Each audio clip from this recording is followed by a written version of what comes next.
Welcome to the Ask Lee segment of my channel. And if you have any questions regarding magic, spirituality, witchcraft, demonology, the occult, whatever it may be, then all you have to do is drop it into the comments of any of the Ask Lee videos and I will add it to the queue. And I do these every Wednesday, so just look out for your questions. Welcome to my channel. You are entering the world of magic and mysticism with your host, Lee W. Johnson. Keep the lights on and help improve the channel by becoming a supporter for just $2.99 per month. Hit the join button. Okay, questions. Just want to note that YouTube has changed something in regards to names. So in my comments now, I'm not seeing your name, I'm seeing your handle. So instead of reading your names before the question, I'm going to start reading the handles. Some of them are a bit complicated, so I hope I get them right. But just in case that gets a bit confusing for you watching this. Alright, so let's go straight. This is still on a name. It's Twilight Wanderer. So at least we've got a name here. You always say we are the creators of our own reality, etc., etc. But how are we supposed to take this? Should we take it as something metaphorical or literal? What exactly do you mean when you say this? So I kind of mean it literal, actually. We are the creators of our own reality. You know, no matter what we do, we are interacting with energy, and that energy is ourselves, it's the energy around us. Ooh, that got pretty dark all of a sudden. Okay, not sure why that got so dark. Okay, I think I fixed it. Anyway, just turn that down a bit. Okay, so we're interacting with energy all the time. We are energy. There's energy around us all the time. Doesn't matter what we're doing, we are interacting with energy, and we change that energy. And you know, it doesn't matter if we're practicing magic or not. You'll find that our thoughts, our feelings, our emotions, and things like that affect the energy around us. Coming back to manifestation and the mirror neurons, if the brain believes that what we're living is not what our reality is supposed to be, then it will alter things in order to change that reality. So if you strongly believe that you are whatever it is, XYZ, if you believe it strongly enough and you continue that, the mirror neurons the brain itself can't distinguish between imagination and reality, or what we consider to be reality. Therefore, just holding that imagination for a long enough period and believing it is, see, it's gone again. I'm just going to leave the exposure as it is. I'm going to go dark and light, all right? So sorry, to get back to that. So our brains will adjust to what's happening, or what we believe. If we believe something and we imagine it for long enough, and we immerse ourselves in that imagination of what we want to be, things need to change. So, you know, this is where magic comes in, where spell work comes in. We do this in order to change our reality. And in order to do that, we have to know what we want. Coming back to the witch's pyramid. To know, to dare, to will, to keep silent.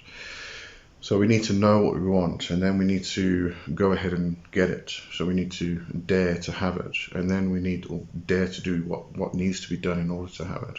And then we have to have the will to do it. So we have to have the emotions, we have to well up those emotions, we have to create the visualizations, we have to do the work itself.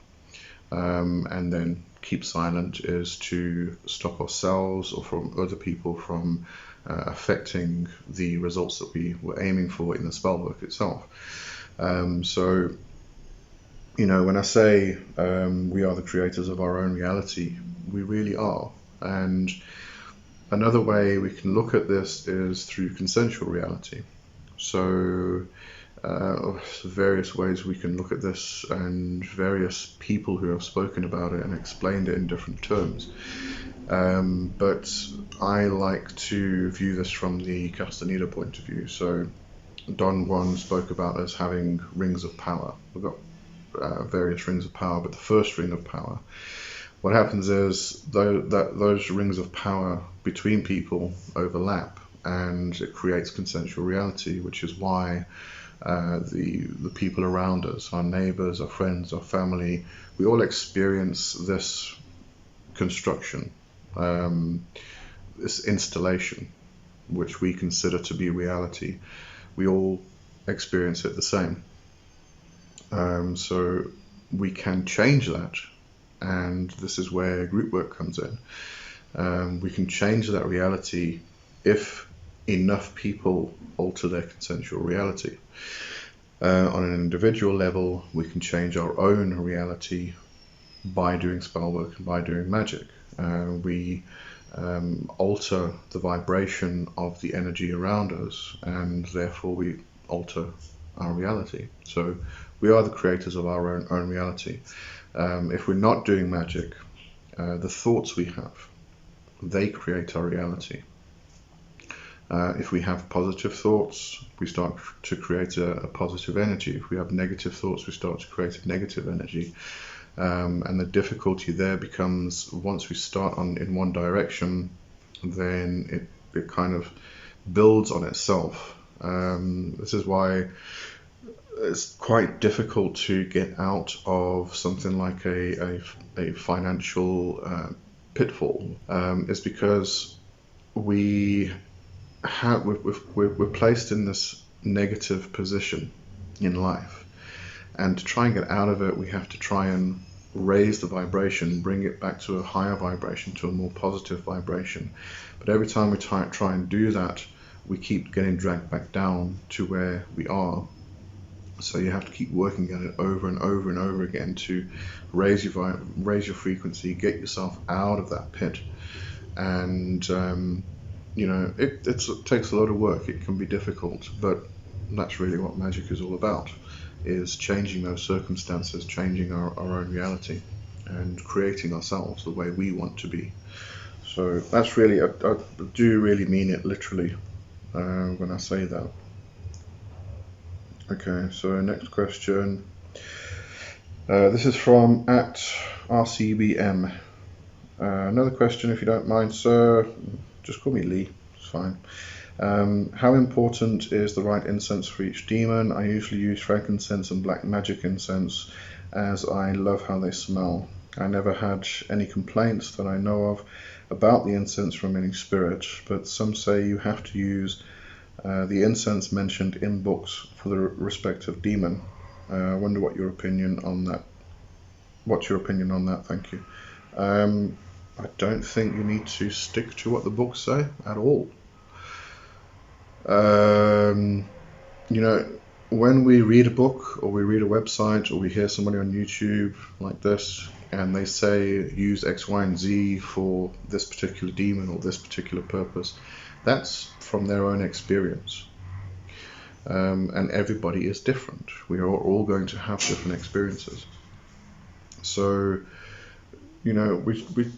we should follow the books and follow the knowledge that other people have given before us when we are starting. And even if we're not starting from scratch, but we start to work with a new spirit, then what you might want to do is just have a look at what correspondences other people have used successfully, and use those correspondences to begin with. But once you make that connection, then it becomes a personal relationship.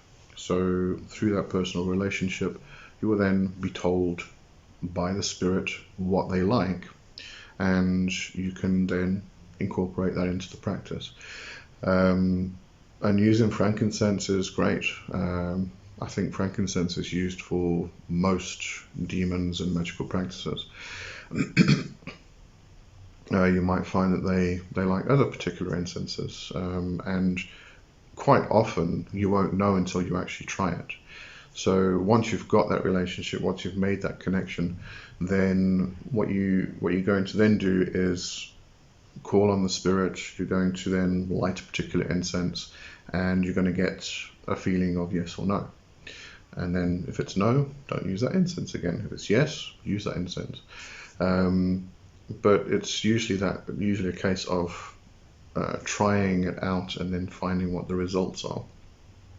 But you don't have to do what people say. As I said, it's their experience. It worked for them. It doesn't necessarily mean that exact same thing is going to work for you in your practice, in your experience. But the correspondences are there to get us going, to get us started. So it's a good place to start because other people have had success with it, and then work on it and move on from there. All right. Just go to the next question. Well, this is a bit of a long message. Okay, so this is from the Unfriendly Podcast. I have questions regarding the Triangle of Manifestation. During research for composing a formal invocation, I have found a variety of perspectives about the triangle. The triangle is used as a point for the spirit to manifest. That the triangle is just a place of focus, not super necessary, and the spirit can manifest or signal anywhere, and that the triangle is a place for which the magician forms the cosmology upon which the ritual is operating under. What, in your experience, has the triangle been useful for, if any, and do you find it a necessary part of one's formal invocation? What do you believe that triangle in the grimoires was originally made up of? If it was a crafted item. Many practitioners use black mirrors for the portal, but does it matter the material of the triangle? Why does Michael's name appear around the triangle? Is this related to him having the key to the gates after the war in heaven in the Abrahamic worldview? Can the name be switched out? Why a triangle? Is this related to its geometric strength as a shape, or is it more related to spiritual concept? Okay, so a lot of questions in there. I'm going to try and answer most of them all together. Okay, so the triangle, if we look into Solomonic magic and people who practice ceremonial magic, which include that, then what we find is that it's usually used to bind and trap. And the reason for that is because of the triangle, but it's also used for manifestation. It's used to focus the energy. So, within demonolatry, we invoke the spirit, and by this, what I mean is other people may use the word evoke. So by this, what I mean is we bring the energy of that spirit into the space that we're working, not necessarily into ourselves, in a possession, but into the space that we're working. So we feel the energy around us. Now, the triangle is used to focus that energy into one point, to one spot, in which case we can then possibly get actual physical manifestations, theophany. And that's mostly what the triangle is used in that circumstance for.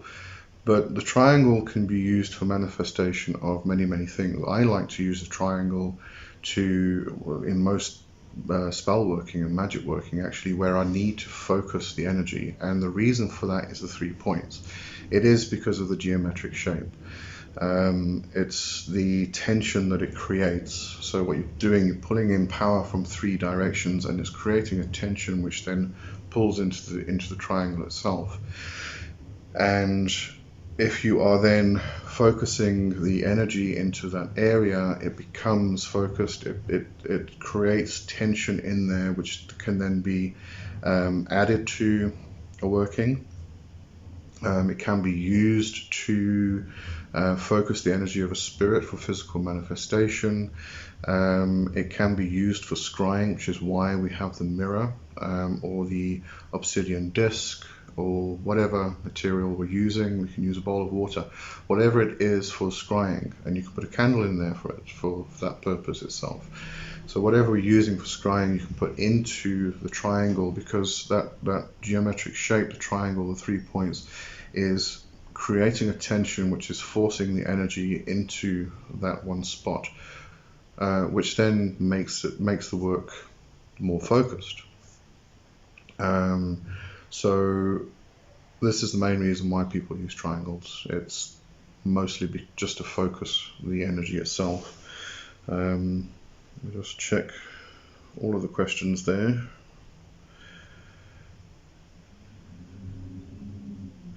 So, what is your experience with triangle? Do you find it a necessary part of one's formal invocation? I don't think it's a necessary thing. It does make it easier to create a point within a three-dimensional space where the spirit can actually focus, because you've got to remember, they're living or existing in a five-dimensional space, and we're working in a three-dimensional space. We are four-dimensional beings working in a three-dimensional space. So if you are bringing that spirit, that energy of that spirit into your space, then it just gives it a point to actually focus on.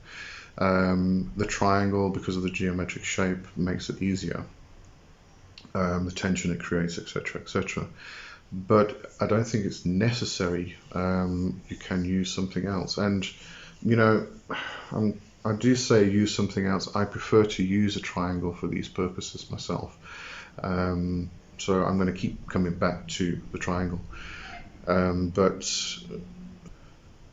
it's worth experimenting with different shapes. A circle is a continuous flow. So if you bring the, we're usually in a circle when we're doing the working. If you bring the energy of the spirit in there, it's going to flow around that circle. A square doesn't create the same tension as a triangle does.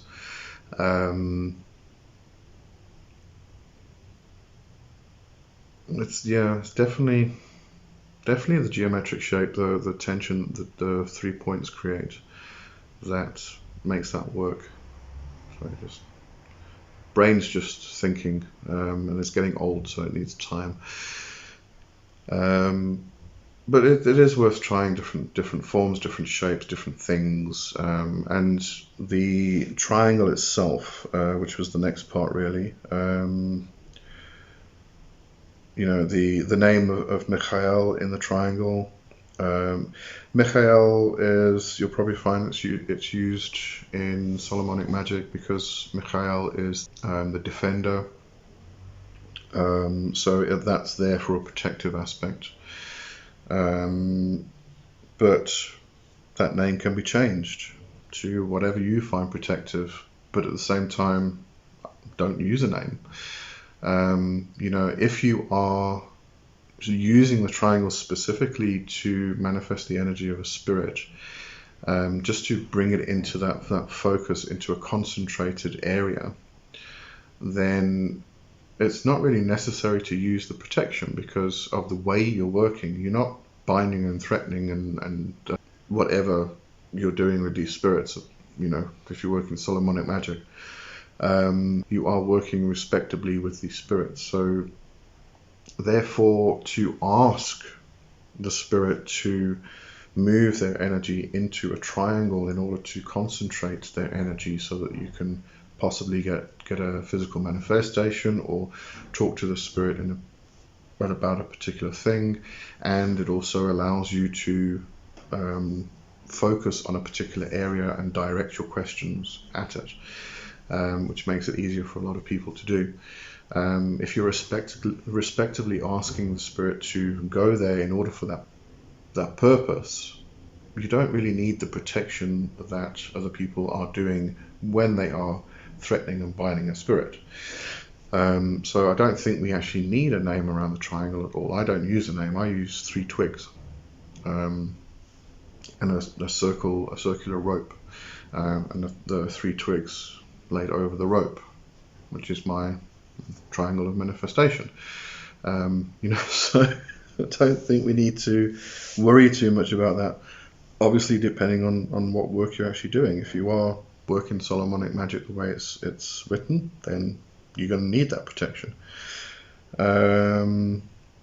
Right triangle, because of the geometric shape, the strength and the tension of it. So I think that answers the question there. Alright, I'm going to leave the questions there for today, mostly because my thing won't go back, and we'll answer some more next week. Alright, have a good one for now. Cheerio.